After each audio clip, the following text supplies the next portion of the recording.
Everyone hear me? Is that good? All right.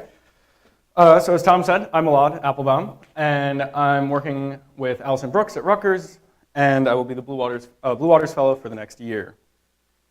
So like some other people here, I like dwarf galaxies, and I'm interested in pushing the limits of what we can simulate down to lower masses and work at higher resolutions. And so with that, we have new challenges to consider. So in the last few years, there have been two parallel pressures that have pushed on our simulations. On the one hand, theoretically, we were going to higher resolutions. And with these higher resolutions, we have smaller, lower mass star particles, and while we're putting in more sophisticated feedback mechanisms that can introduce issues. So for example, if you treat your star particle as a simple stellar population, you end up with what you see over here from Rebaz et al. 2016. So we see the number of type 2 supernovae as a function of time for a 2,000 solar mass star particle. And at this resolution, which is higher than many of the simulations we have now, if you naively look at your supernova rate as a function of time for a continuous IMF, you end up with less than 0.1 supernovae exploding every time step, which is clearly unphysical. On the other hand, if you sample in some methods stochastically to keep it integer number, that will at least discretize your supernovae, so you're not exploding half a star. Simultaneously, on the observational side, we've been probing small stellar populations, star clusters, and we've noticed that small stellar populations seem to be correlated with fewer high-mass stars. And in fact, the smaller the stellar population, on average, the smaller the most massive star. And so what this tells us is that the IMF is underfilled. And one leading explanation for this is that the IMF is sampled in a way that you can approximate as stochastic sampling. And so to address primarily the first issue, some other simulation groups have put in discretization mechanisms that are based on drawing from a binomial or Poisson distribution every time step. But what I decided to do instead is implement a self-consistent, stochastically populated IMF that samples the full range of masses in the IMF. So that's what I'll be telling you about today. Of course, when I say sample the full range, that elicits presumably some images of computational overhead, because in a typical star particle, you'd be tracking hundreds or thousands of individual stars, and that's not feasible. So as we try and model our dwarf galaxies more realistically, we do have to balance a proper IMF treatment and full realism together with the fact that we have limited computation time. And so with that balance in mind, the methodology that I put in to our simulations is that first, we draw individual stars from the IMF, treating the IMF as a probability density function. And that's what this looks like here on the left. You draw stars until you hit your mass threshold for the star particle. Then, here's where the approximation comes in. We set a cutoff mass, above which we keep all of the high mass stars that we drew here, and below which we reapproximate them as continuous. And so the cutoff mass, the fiducial one that we've chosen, is 8 solar masses, which is the mass at which stars begin exploding as type 2 supernovae. And so we track all of the individual high mass stars above this threshold, and in a star particle of 500 to 1,000 solar masses, this leaves us with about order 10 individual stars that we're tracking within every star particle. And these are used to calculate type 2 supernova energy deposition, process material, and Lyman order radiation for the molecular hydrogen implementation in our simulation. And then to show you one more time what this looks like, so you see here is what we sampled. These orange stars are the ones that are above our mass threshold, and we use to calculate feedback from high-mass stars. And those are represented as 3 arrows here. These are individual stars that we're tracking within our star particles. Here, the gray line is the underlying IMF that we would get just a continuous IMF. The orange circles represent this particular realization of the stochastically populated IMF. And then the blue line is what we've done when we reapproximate the low mass end as continuous. And so in this way, we strike an ideal balance between sampling the full IMF and tracking the feedback from these high mass stars, as well as making it possible to actually simulate our galaxies in the lifetime of a single human. And so that's our methodology. I incorporated this into Changa, which we've heard before. What I'll be showing you today uses the blast wave feedback, but in the future this should be pretty convertible to the super bubble that Ben told you about. And then I tested these with cosmological zoom-in simulations of a Milky Way-like galaxy. So these are high resolution. We have 85 parsec force softening and just under 1,000 solar mass star particles.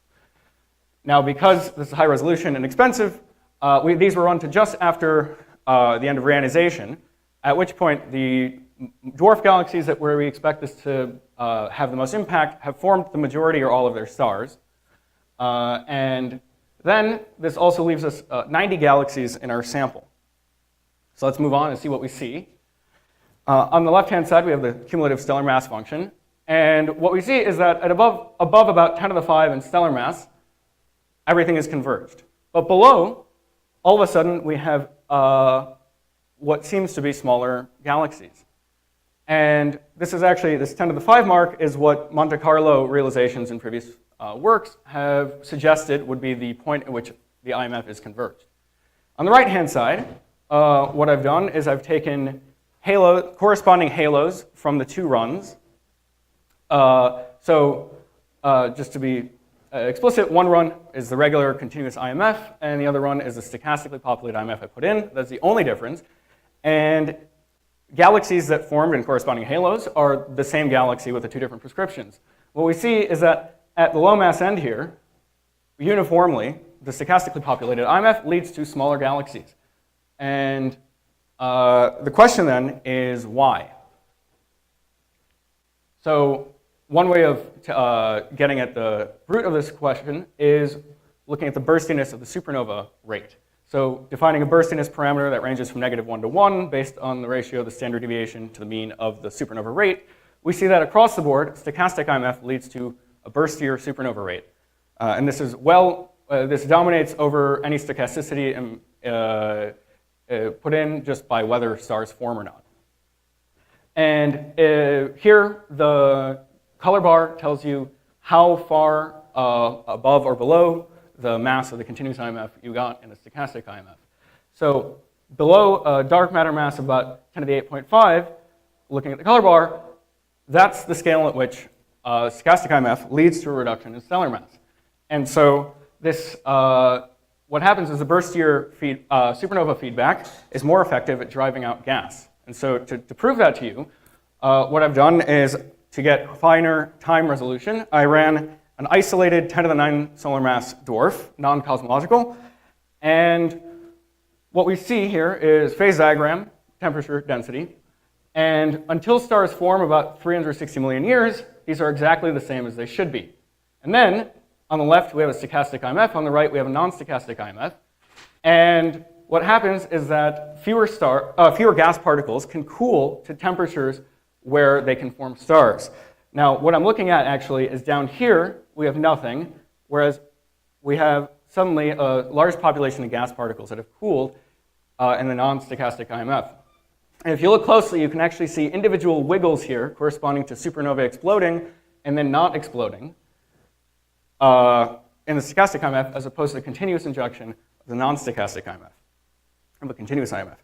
And so, as we heard from Ben, you shouldn't really believe one run, because how do I know that this variation isn't just from numerical effects or random number seeding? So what I did is I ran each one of these 50 times, and there's the cool gas particles. I ran each one of these 50 times, and what we see here is the interquartile range for each run. In blue, we have the continuous IMF, where this is the number of gas particles below 1,000 Kelvin, roughly corresponding to gas particles that could form stars, and here is the cumulative star formation. What we see is that across the board, a stochastic IMF results in about half as many gas particles available to form stars, and a corresponding reduction in cumulative star formation. And so hopefully, what I've convinced you of is that as we look to smaller galaxies and push into the ultra-faint range, we need to carefully consider the way we treat the IMF.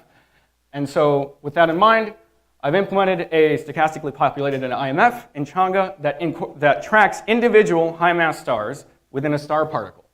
And this leads to suppressed star formation in dwarf galaxies through the more effective heating and disruption of gas. So with that, thank you very much for sticking around until Friday afternoon, and I will take any questions.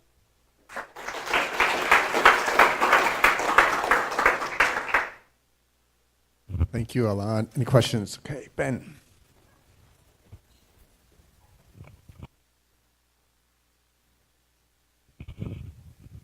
Fantastic results. I'm always happy to see error bars. I'm just curious about the mechanism through which the stochastic IMF gives you more effective feedback, because naively, it would seem to me like you would be just as likely to have a dwarf that forms less massive stars through just stochastic sampling, and therefore has less effective heating, as you would to have more massive stars and more effective heating. That's a good question. That's why I think it's specific. Oh, wrong way. Specifically, the difference in the burstiness of the supernova rate, as opposed to the actual number of supernovae that explode. So I don't have a plot, but if you look at the total number of supernovae that have exploded in the galaxy, it's actually not correlated with whether the galaxy has a reduction in stellar mass. You might have fewer, but because there's this successive supernova explosion, and then which is more than a fraction, and then it stops and then it explodes again, that's what leads to the more effective feedback. Hopefully that answered your question. Do we have another quick question? Okay, let's thank Elaad once more.